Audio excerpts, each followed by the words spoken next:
Kind of some 40s, 50s, 60s stuff, kind of World War II, post-World World War II, early Cold War kinds of pressures on government agencies to get a whole bunch of, seemingly mission-critical knowledge, and the pressure to do that, pushing them into some extremely unethical and really deadly things for a lot of even American citizens who found themselves on the wrong end of a CIA MK Ultra type project.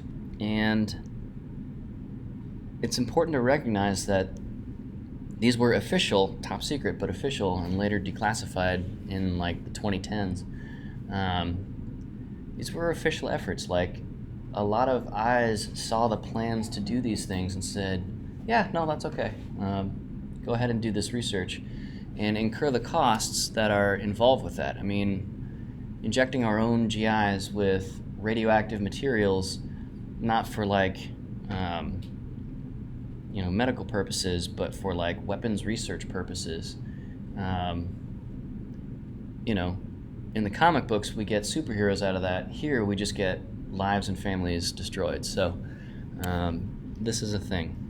And it also does, even despite our best efforts and so forth, sometimes these things sort of fall into a lap, no pun intended, when you are out doing research. So part of the protection that we need to extend people who are involved with our research or who are later affected by our research, we have to do the hard work in thinking, what are all the possible ways that this research or its completion and its dissemination out into the wider world, how could this possibly cause any kind of even psychological harm on participants or people indirectly affected by this research? There was a particular season in which I was doing a field project at C&O Canal National Historic Park, which Washington, D.C. is a big sort of geographic square, and the Potomac River cuts off the southwest corner of that square and just flows right through out to the Atlantic Ocean. And there's a bunch of hiking trails, this 80-foot gorge that the Potomac River goes through in that section, and lots of rock climbing, kayaking, and also some nice neighborhoods nearby. So a lot of people walk their dog over lunch break or whatever at C&O Canal National Historic Park. So the project was to research different kinds of visitor messaging, help folks to stay on trail, both for safety and for resource protection. So there were a bunch of endangered species and plant communities nearby that people were trampling, just exploring off trail and so forth. So we as researchers were set up in on-site blinds for a variety of reasons, a lot of which involved very rich and powerful people working nearby in Washington, D.C. We couldn't use cameras at the site, which we would normally use, like wildlife trap cameras, that sort of thing. We had to do on-site observation and take our measurements of what sign helped folks stay on trail, what signs led to people going off trail more, and stuff like that. And so I'm sitting in this blind one afternoon. It's the middle of the summer, hot, humid day, and this amorous couple comes walking down the trail, and they're giggling, and they're holding hands, and they're looking at each other all doe-eyed. It's disgusting. And then they get the idea to start fooling around, off the trail. So they're a part of our study. And they get the idea to do this right next to my research blind. And so I start hearing slapping noises, and I'm assuming they're making the beast with two backs and all of this. And I'm sitting there and I'm getting traumatized as a researcher, and more importantly than that, if they had been aware of me, that could have traumatized them. So it was very important in that moment. The ethic in that moment was to first cause no harm, to have them, do their thing or whatever, be a couple, and then let them go on their way and not interrupt that, not make it weird, not catalog that in any detail or whatever. Just, give them as much privacy as possible and not disrupt that. And that's just one of a billion examples of this kind of thing. like a lot of wildlife studies in the old days with trap cameras and bear habitat, we'd have to put out wildlife cameras and then blur the lens of the camera just enough so that you could see, what the genus and species of the wildlife was. Like, oh, that's definitely a black bear. But it's not a clear enough image that you can identify individual humans, right? The right to privacy is a real one in the United States. And with federally funded research like that, you have to do things like lower the effectiveness, the resolution of your trap cameras to protect the privacy of people so that we can't connect people with places and times. That kind of surveillance is a no-no, and we can get that personally identifiable information kind of as bycatch, even on a wildlife study, without really meaning to. And so we need to figure out, okay, how do I need to degrade my capacity to collect detailed data just enough so that I'm still able to get everything I need wildlife-wise, but not be able to, even accidentally or inadvertently, collect information on specific American citizens. So if I was a total psychopath, it would feel like a kind of a shame to not be able to get all the data I could. The question becomes, as an ethical researcher, though, who's not a psychopath, how do I get all of the high-quality data that I do need for my research study and also protect people's safety by not causing distress, by not causing self-esteem concerns? So this comes down to things like the wording on a questionnaire. Let's say if you guys are working on, the farmer's capacity to install wasp cobs and stuff like that, you have to pay specific attention to the question on the survey that asks, to get a sense of like economic capacity to install these earthwork features to control harmful runoff and stuff like that, or sediment transport, or nutrient transport. What income per acre does your farm operation bring in annually? Like, do you guys have the money to do this kind of thing, or is this a cool academic research project that nobody can afford and it's not going to go anywhere? You have to ask those income questions, for example, in very specific, protective of the respondent ways. Because for a lot of people, it causes real, like measurable and harmful self-esteem to have to check a lower box on that income range list than you'd like to. Money is a very stressful thing. You have to word things in a way that are not coercive, like low-key shaming people into participating in your study if they don't really want to, right? That consent, again, like we were talking about on Tuesday, it's got to be meaningful and complete and accurate. It's got to be prior, and it's got to be voluntary. So, all of these ethical protections around humans and animals are the real thing. In my wife's old department in anatomy and physiology, a couple of buildings over from us, in life science too, there was a researcher who was doing depression research, the physiological effects of depression and what happens to your brain, what happens to your body and nervous system and stuff like that when you're depressed. He was fired from the university, like straight up just given his walking papers, because he didn't follow some specific animal handling and control procedures in his, not wildlife, but lab animal study. And the federal government takes this stuff seriously. If you screw this stuff up, they'll pull research funding from the entire university, like thousands of people's livelihood, for one study that really goes hard on breaking these rules. And so animal handling is taken very seriously. Human contact in studies is taken very, very seriously. So, we got to think about this stuff. Is there any way in which me rocking up on some of our research sites at certain times a day could put any of the nearby landowners, I don't know how that would be, but could have put any nearby landowners in an awkward spot by making them feel weird or uncomfortable, or does it harm their livelihood? Like, for you to access this research site, they got to stop all their farm operations around that sample or whatever. It's months and years of planning and communication and negotiation to figure all this stuff out. How can we do this in a way that first causes no harm and also helps us to get to better solutions on nutrient transport or whatever. So a couple of historic examples. Is anybody familiar with the Stanford Prison Experiment?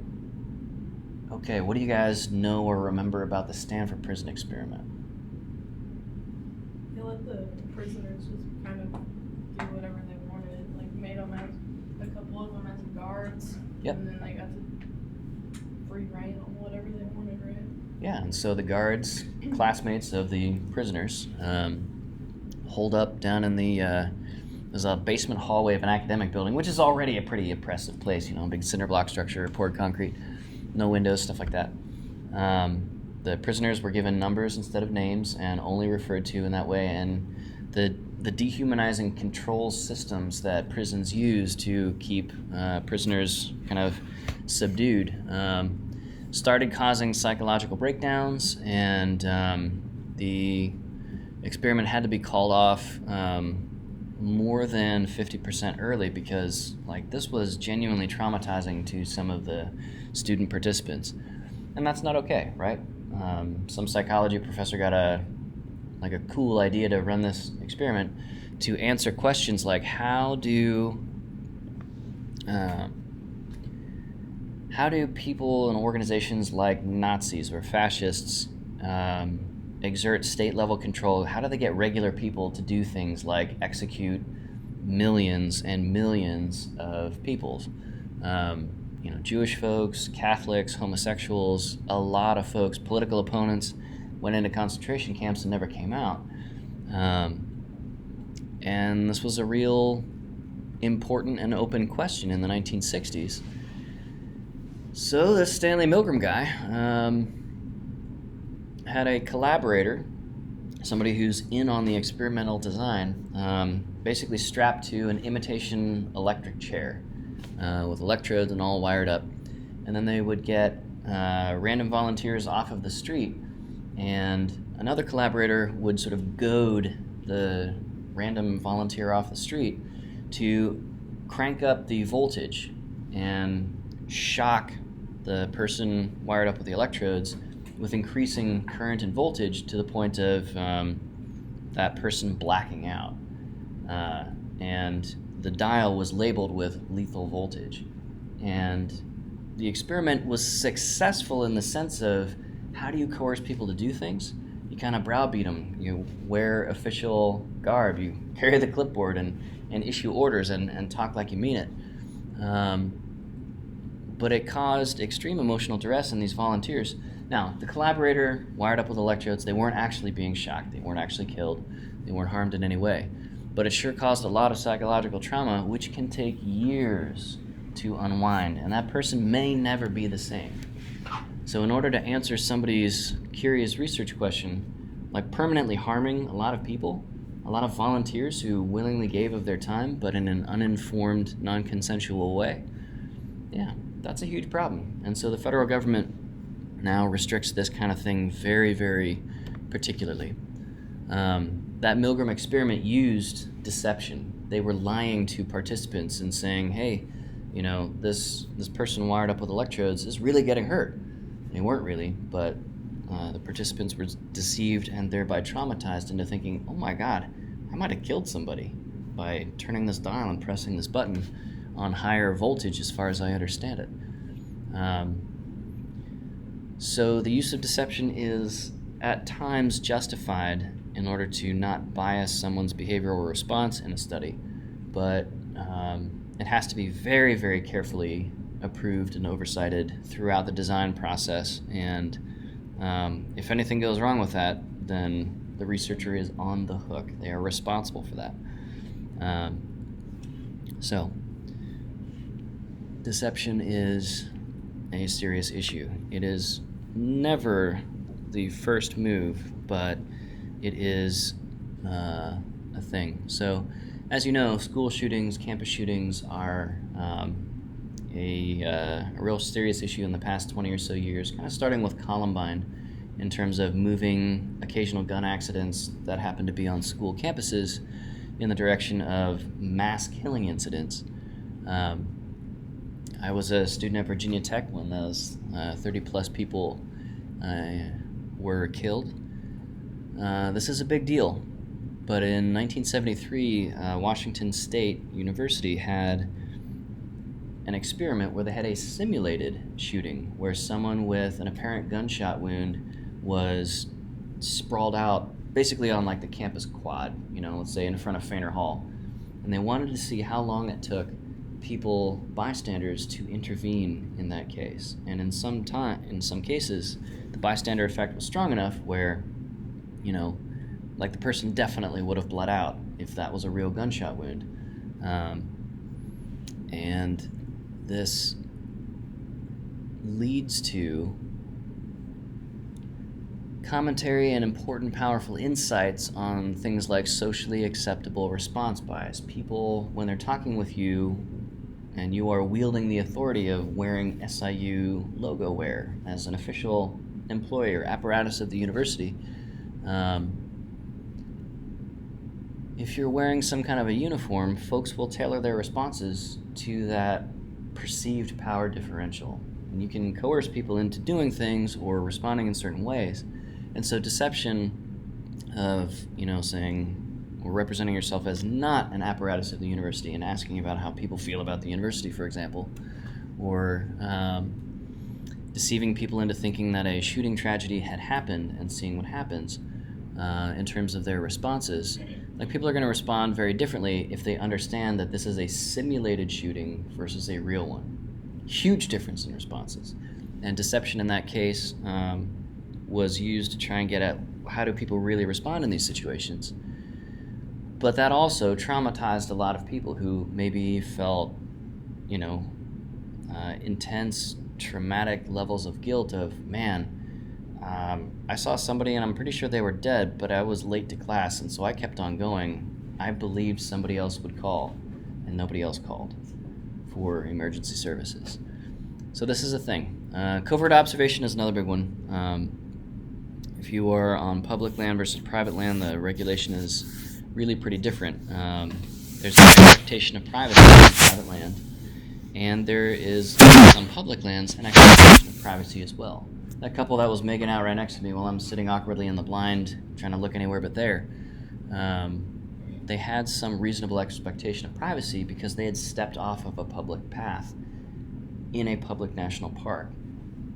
And they're entitled to that reasonable expectation. Like, if you are hiking to a research site to swap out the batteries on an auto sampler or something like that, and you need to take a dump, and you step into a thick copse of trees, you have a reasonable expectation that there's not a security camera looking down on you in that spot, and so forth. Okay? So, we need to wrestle with things like covert observation. Is this necessary? Are people's actions going to change if I have a publicly visible camera looking down on the path or the research site or whatever? Are people going to think that's a security camera? Are they thinking that they're being monitored? Whether or not they actually are. We have to answer all those questions in specific, and so forth. There are also legal forms of harm. So regardless of emotional or psychological duress that we impose on people as a function of our research, it has been the case in the past where if you're researching people's behaviors in a society where things that they are doing are illegal, maybe they are ethical or even moral, but they are strictly against the letter of some law or regulation, and you're just researching that, then law enforcement agencies can essentially arrest your data and take it and then go prosecute the people that you're trying to research. And police organizations have done that in the past. So for certain kinds of research, you want to be at least aware of the idea of you can apply it to the Federal Department of Justice or the state counterpart thereof, state DOJ or Attorney General Office, and say, hey, I'm going to be researching folks who are dumping their used needles in this waterway that I'm researching, trying to improve the water quality of, and so forth, for the protection of the workers on it. So in order to do that, I need to talk with a bunch of junkies. And I need you to not issue a warrant for my research database, which may or may not identify any of those junkies who are doing something illegal, but maybe have limited choice or discretion over their actions in that state of addiction. I need you guys, police officers, to be hands-off on this data, and I'm coming to you before I even start this project so that we can sort of wall off these people safely, and also, get them some information on like county health services, like needle exchange or something like that to do harm reduction or what have you. So, this can show up even with research not specifically focusing on humans, but like, let's say you're contacting 50 or 80 different landowner farmers locally, and you want to do like watershed or buffer research with them. You can go to each of the county sheriff's offices that whose jurisdiction you're working in, and go to them and say, hey, I'm going to be interfacing with a whole bunch of farmers. I know that in the past our research field techs have come across some, technically illegal like burning practices at certain times of year. And I don't want to make it weird with them by accidentally observing that somebody's maybe burning a brush pile at a certain time of year when there's a burn restriction. Can you guys just give me the space, give me the waiver to contact these folks and let me off the hook for reporting to you guys any illegal activity I find so that I don't cause harm to my research participants? And usually, if you're going out before the thing and you're very clear about the kinds of things that you're trying to protect your research participants from, like the sheriff's office, they're cool about it, they'll find burn piles however they do and not involve you and not put you in a weird spot between the sheriff's office and your voluntary research participants. So if somebody's, illegally dumping extra alachlor or diazinon or, other herbicides or pesticides on their farms and you happen to see it, then that doesn't put you in the difficult spot of getting a call from the sheriff's office saying, hey, so in all these farms you guys have visited, anything going on that we should know about? You can say, look, I'm really not at liberty to say that kind of stuff. I need to protect my research participants. So another way that this protection happens is by anonymizing your data. Instead of doing things like, log booking, February 10th, 2023, I went to Joe Smith's farm and collected data and, by the way, saw this XYZ thing. If sheriff's office or federal investigators are aware that you're collecting data like this, they can request those things. So are you storing this on an encrypted hard drive? Are you destroying those hard drives or doing a military grade wipe of that drive so that data cannot be recovered?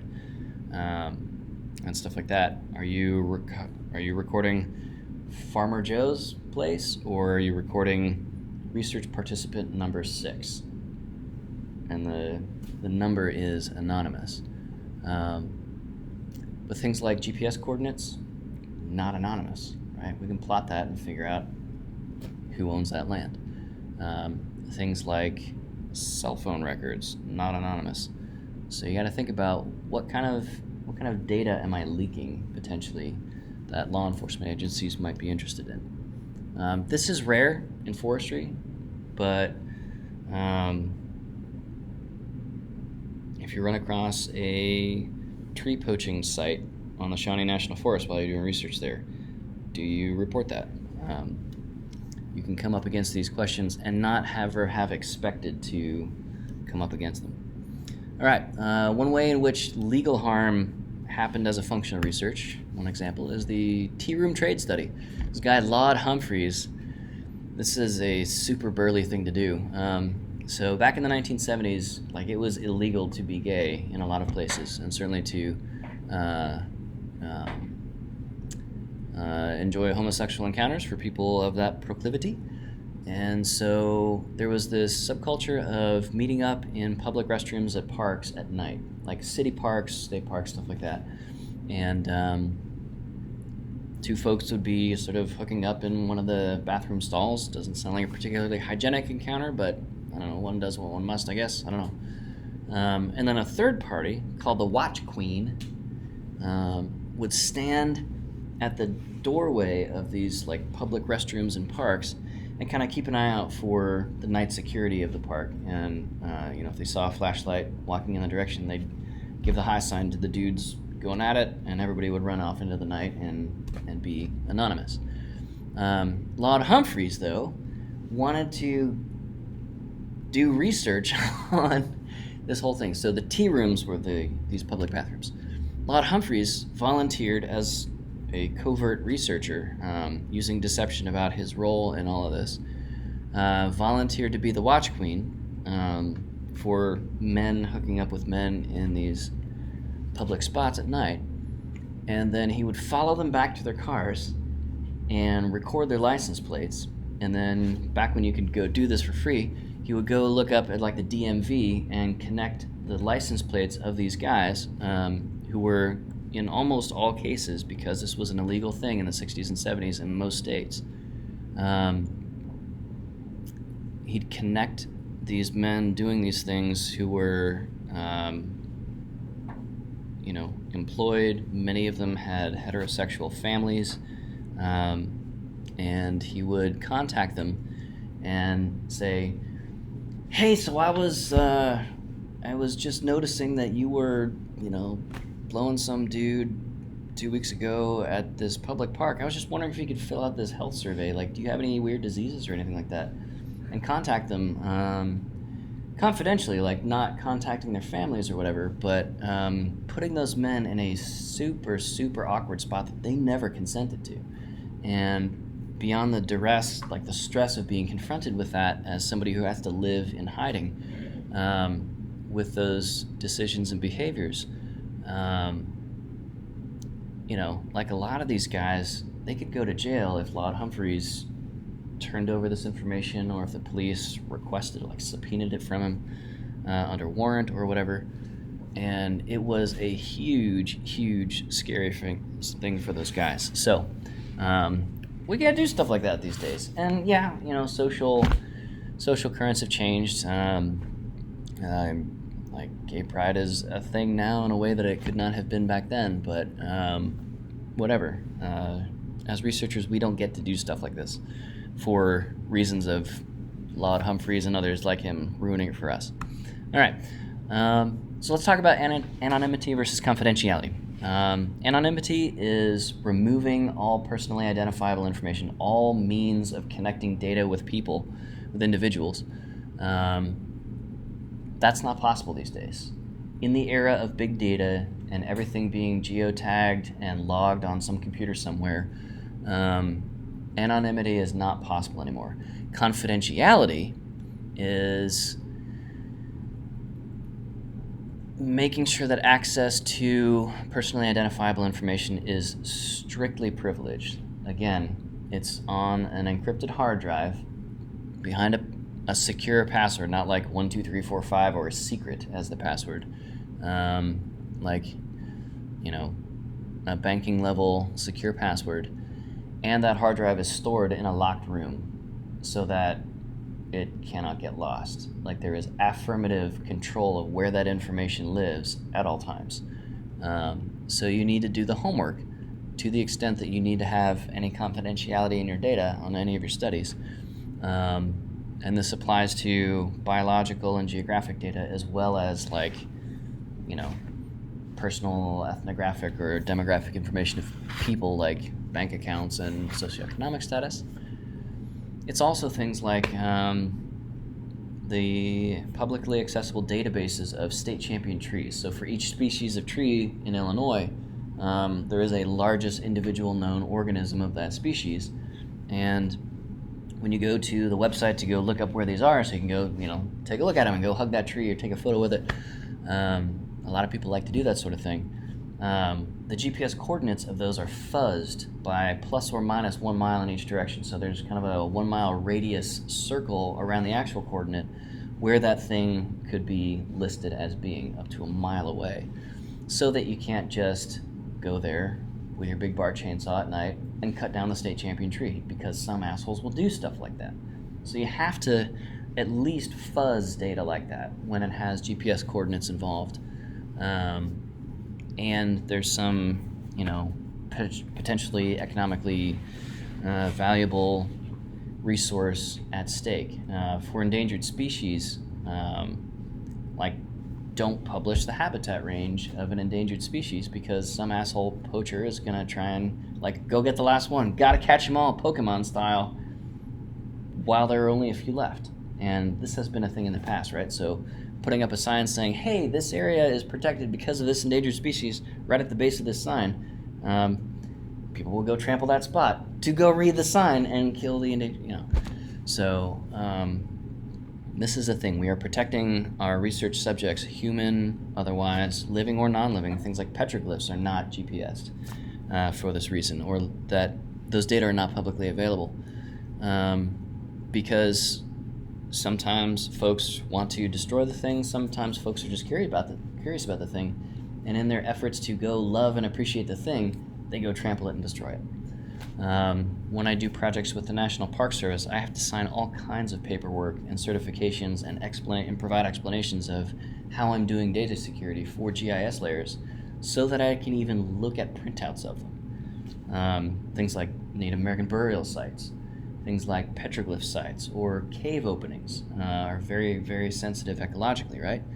And so I'm not allowed to even look at those. As somebody with lots of ethical training and principled use of that data, I still have to certify and provide a real clear plan on how I'm going to protect that info. And I only get access to the data layers that I really need to have to accomplish my research.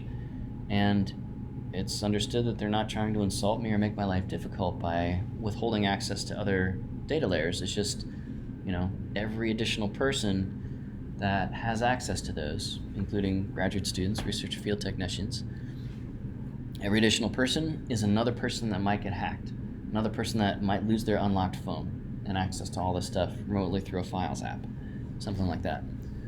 So it increases the so-called risk or threat surface, and a larger surface has more holes in it that bad actors can get into.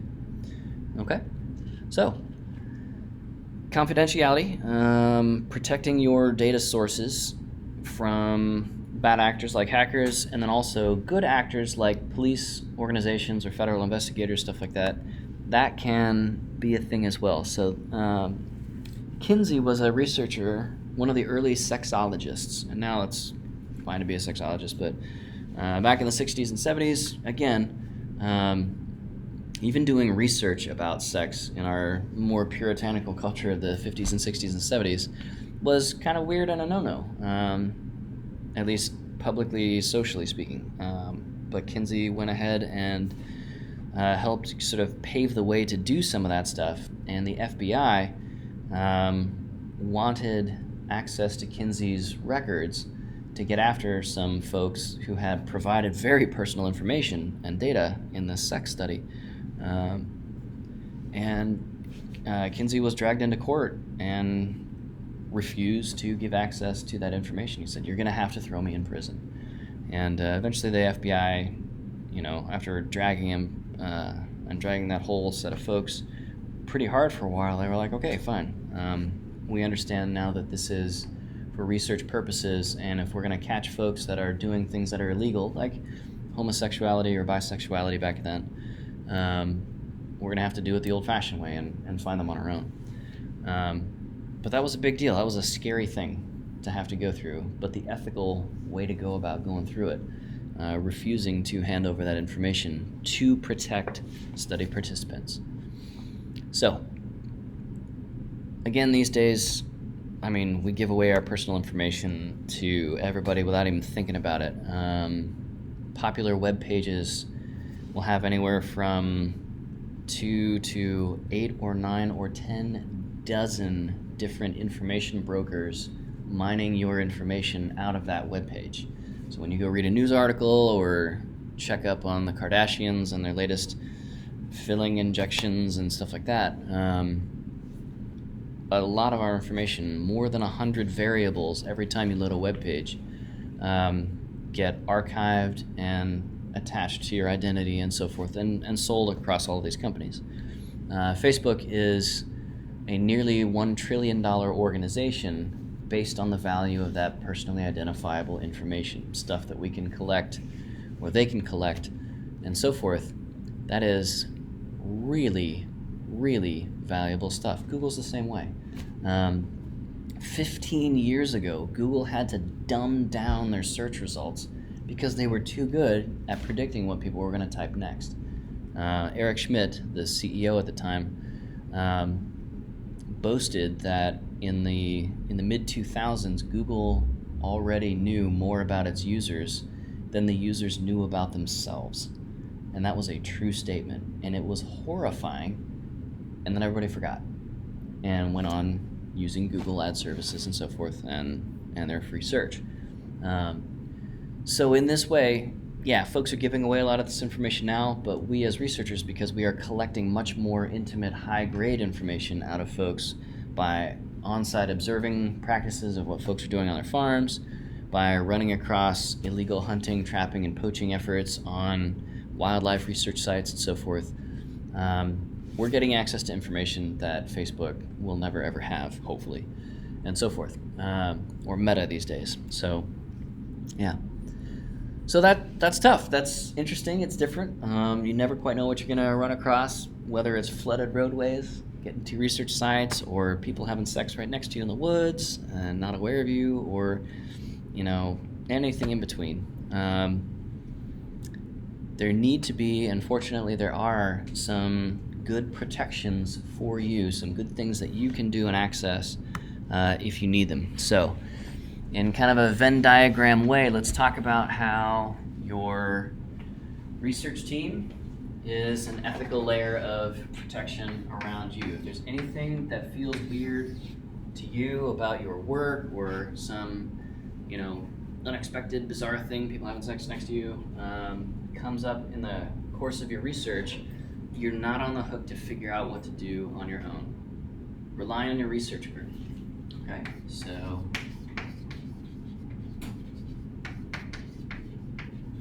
there's that, and that includes your advisor, it includes your peers, it includes undergraduate research group members, and so forth.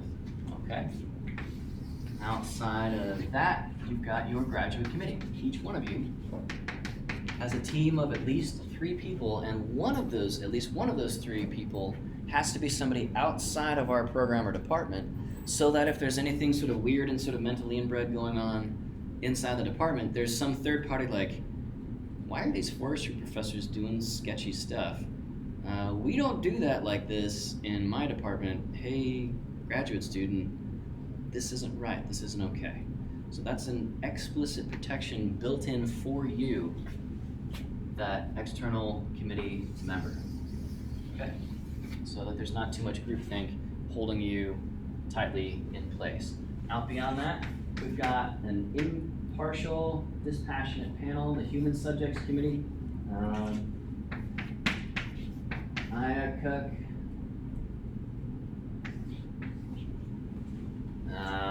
So this is Animal Handling and Control, Human Subjects Committee.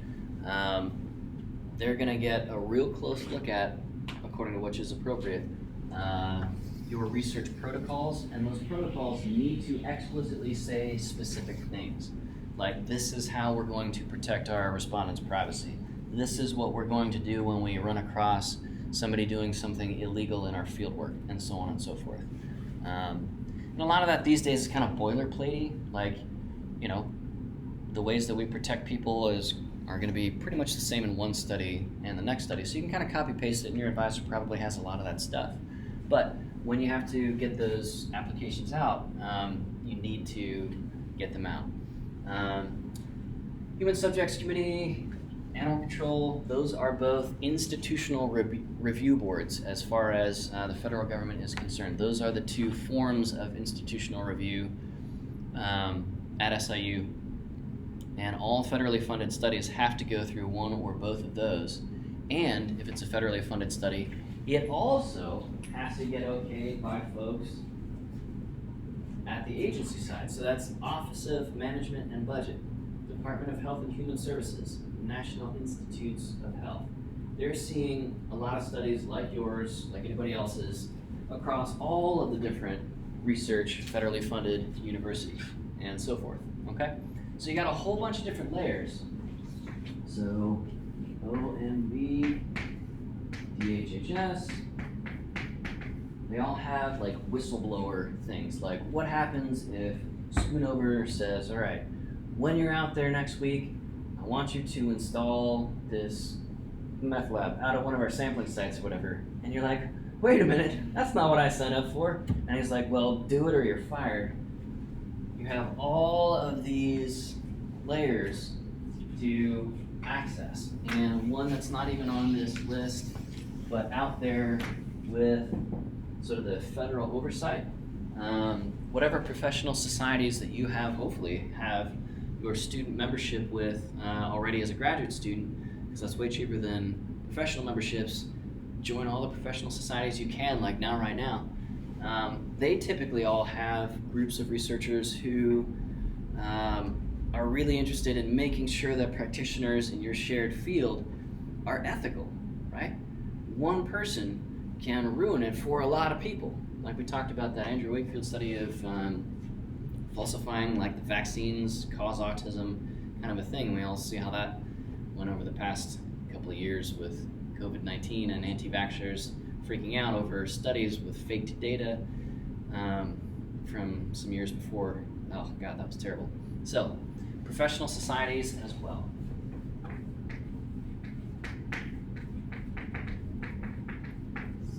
River Management Society.